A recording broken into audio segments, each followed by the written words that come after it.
కామన్‌గా మనకి కనిపించేవి 2 టైప్స్ ఆఫ్ ఎలర్జీస్. ఒకటి ఏంటంటే సీజనల్ ఎలర్జీస్ ఉంటాయి. పెరినియల్ ఎలర్జీస్ ఉంటాయి. సీజన్ అంటే నార్మల్ ఈ వింటర్ అండ్ రెయినీ సీజన్స్‌లో ఎలర్జీస్ చాలా మటుకు అందరికి అగ్రివేట్ అయితుంటాయి. పెరినియల్ అంటే త్రూఔట్ ఇయర్ ఉంటుంది. ఈ సీజనల్ ఎలర్జీస్ ఎందుకొస్తాయంటే due to this fragrances, pollen grains, dust mites ఇవన్నీ.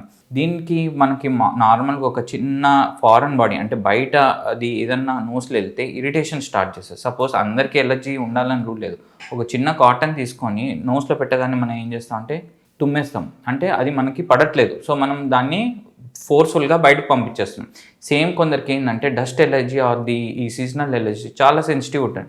వాళ్ళకి పడని వస్తువు కొంచెం ఇన్హేల్ చేయగానే వాళ్ళకి ఇరిటేషన్ స్టార్ట్ అవుతది. ఈ ఇరిటేషన్ స్టార్ట్ అయ్యి ఇమ్మీడియేట్ బాడీ రెస్పాన్స్ తుమ్మడం స్టార్ట్ చేస్తారు. స్టార్ట్ చేశాక ఆ ఇరిటేషన్ ఒకవేళ ఆ ఎలర్జెన్స్ అక్కడే ఉంటే ఆ ఇరిటేషన్ మ్యూకసల్ ఇరిటేషన్ స్టార్ట్ అయ్యి మన నోస్ నుంచి వాటర్ కారడం స్టార్ట్ అవుతుంది. కొందరికి ఏమవుతుందంటే బాగా irritation, eye irritation, nose irritation, తుమ్ములు రావడము, అర్లీ మార్నింగ్ లేగానే తుమ్ములు రావడం, కొంచెం ఇంట్లో డస్ట్ ఉండగానే తుమ్ములు రావడం ఇవన్నీ సహజమే.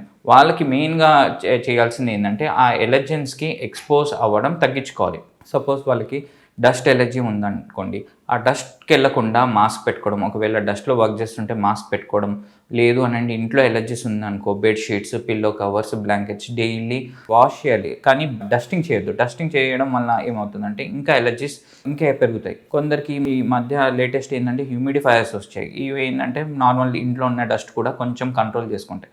ఒక్కసారి ఎలర్జీస్ కంట్రోల్ చేసుకున్నాం అనుకోండి, ఈ స్నీజింగ్స్ తగ్గుతాయి. ఆటోమేటిక్‌గా మనకి నోస్‌లో వాటర్ కారడం తగ్గుతుంది. కొందరికి ఈ స్నీజింగ్స్, ఈ వాటర్ అలానే లీడ్ చేసాయనుకో ఒక 3, 4 డేస్ బ్యాక్టీరియల్ ఇన్ఫెక్షన్ స్టార్ట్ అయ్యి సైనసైటిస్ కూడా దారితీస్తుంది. సైనసైటిస్ లక్షణాలు మళ్ళీ మీకు తెలిసిందే. Headache, nose block, face pain, తెమ్మడ రావడము, మళ్ళీ ఫీవరిష్, మళ్ళీ మనం యాంటీరియర్ బ్యాక్టీరియల్ స్టార్ట్ చేసుకొని మళ్ళీ కాజ్ ఏంటి, ఈ ఎలర్జీ వల్ల వచ్చిందా లేదంటే లోపల నోస్ బెండ్ ఉండడం వల్ల వచ్చినా ఇవాల్యుయేట్ చేసుకొని దాన్ని బట్టి ట్రీట్మెంట్ ఇవ్వాల్సి వస్తుంది.